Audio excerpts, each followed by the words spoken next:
Hello, கர்த்தர் நாமத்துக்கு ஸ்தோத்திரம் உண்டாவதாக. இன்றைய கர்த்தருடைய வார்த்தை நாம் சொல்லி நாம் பார்க்கலாம். ஜான் சாப்டர் 12 வர்சஸ் 26 நாம் பார்க்கலாம். எனக்கு ஊழியம் செய்தால் அவனை பிதாவானவர் கனம் பண்ணுவாருன்னு சொல்லி பார்க்கிறோம். ஹல்லேலூயா. அப்படின்னு சொல்லும்போது கர்த்தருடைய வேலை செய்கிறது என்னான்னு சொல்லி பார்க்கும்போது அவருடைய வார்த்தை ஒரு சில பேருக்கு சொல்கிறதும் அதவனமாக சில பேர் ஆலயத்துக்கு அழைக்கிறதும் இப்படி செய்யும்போது கர்த்தர் என்ன பண்ணுகிறார் அப்படின்னா பிதாவானவர் கனம் பண்ணுவார் அப்படின்னு சொல்லி நாம் பார்க்கிறோம். ஹல்லேலூயா. ஸோ மனுஷன் இல்லை கனம் பண்ணுகிறது. ஹல்லேலூயா.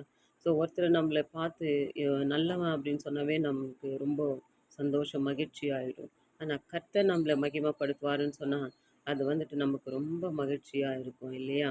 அதனால வந்துட்டு கர்த்தருடைய வார்த்தை நம்மளால் சொல்லி நம்ம ஆலயத்துக்கு கொண்டு வருகிற பிள்ளைகளாக நாங்கள் இருப்போம். If any man serve me him will my father honour அப்படின்னு சொல்லி நாம் பார்க்கிறோம். ஹல்லேலூயா. ஸோ இன்றைக்கு இந்த வார்த்தை வைத்து வாசிங்க. கர்த்தர் உண்மையாகவே நம்மை கனம் பண்ணுகிற தேவனாக இருக்கிறார். ஹல்லேலூயா. கர்த்தர் இந்த வார்த்தை ஆசீர்வதிப்பாராக. ஆமென்.